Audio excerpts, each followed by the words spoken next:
आज 24 फरवरी को central excise day मनाया जा रहा है। ब्रिटिश दौर की बात करें तो उस वक्त सॉल्ट, आबकारी और कस्टम डिपार्टमेंट एक साथ थे, लेकिन मद्रास सॉल्ट एक्ट 1889 के तहत नमक और आबकारी को मद्रास सॉल्ट डिपार्टमेंट के तहत ऑर्गेनाइज किया गया, जो मद्रास कस्टम हाउस से काम करता था।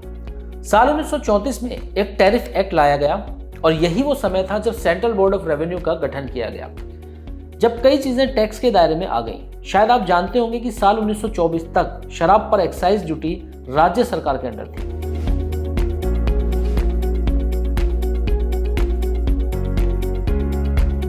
क्या आप एक्साइज ड्यूटी के बारे में जानते हैं? नो डाउट आपको इस बारे में थोड़ी बहुत जानकारी तो जरूर होगी। ये एक इनडायरेक्ट टैक्स है जो चीजों की प्रोडक्शन या मैन्युफैक्चरिंग पर लगाया जाता है। सबसे पहले ये समझते हैं कि टैक्स है क्या। टैक्स शब्द लैटिन शब्द टैक्सारे या टैक्सो से लिया गया है, जिसका मतलब है किसी चीज के मूल्य का आकलन करना। ये सरकार द्वारा गुड्स या सर्विसेज की खरीद और बिक्री पर लगाए जाते हैं। टैक्सेशन सिस्टम आज का नहीं है।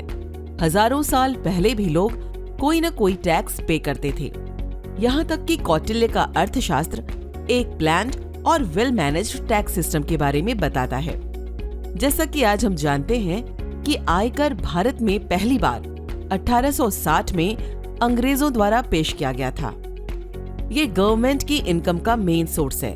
दरअसल हर वो चीज जिसे हम सरकारी या सार्वजनिक संपत्ति कहते हैं, ये इन्हीं डायरेक्ट या इनडायरेक्ट टैक्स से ही बनती हैं। और ये बात जानना उन लोगों को, खासकर युवा पीढ़ी के लिए बेहद जरूरी है जो आंदोलन के नाम पर इन्हीं सरकारी संपत्ति का विनाश करने पर तुले रहते हैं। लेकिन ये टैक्स पे करने वालों का पैसा है, जिसे खर्च करके सरकार इस पब्लिक प्रॉपर्टी का निर्माण करती है।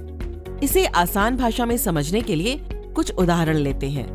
मान लीजिए आप बिजनेस कर रहे हैं, चाहे चीजें कुछ भी बेच रहे हों, आपको सेल्स टैक्स देना होगा। बिजनेस में फायदा हो रहा हो तो इनकम टैक्स देना होगा। हमें सबसे पहले एक्साइज और कस्टम ड्यूटी के बीच के अंतर को समझना होगा। एक्साइज देश में मैन्युफैक्चर होने वाली चीजों पर लगता है, लेकिन कस्टम ड्यूटी देश के बाहर से आने वाले सामान पर लगाया जाता है। पहले excise duty, VAT, entry tax, service tax वगैरह कई तरह के टैक्स लगाए जाते थे।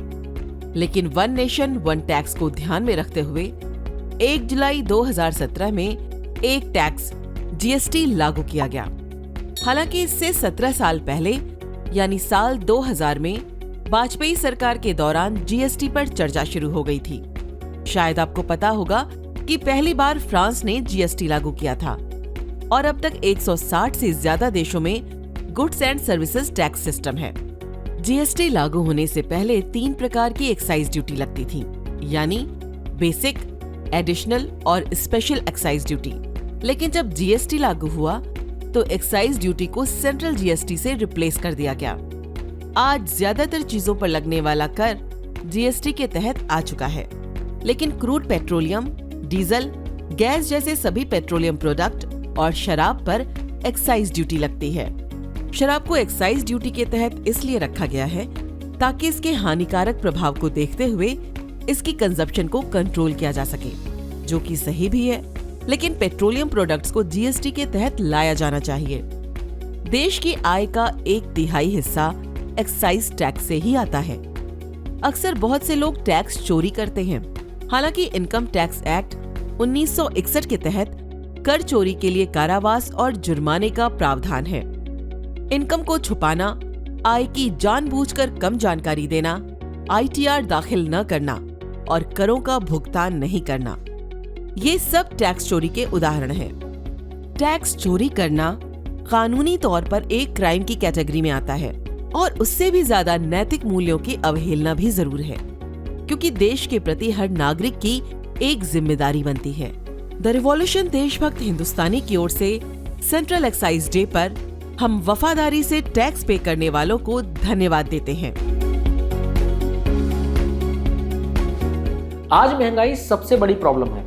गवर्नमेंट के इंटरनल मैनेजमेंट सिस्टम को यह समझने की भी जरूरत है कि अगर पेट्रोल, डीजल और गैस जैसे सभी पेट्रोलियम प्रोडक्ट्स को भी जीएसटी के दायरे में लाया जाता है तो महंगाई को कंट्रोल किया जा सकता है। जीएसटी को आसान बनाने की भी जरूरत है।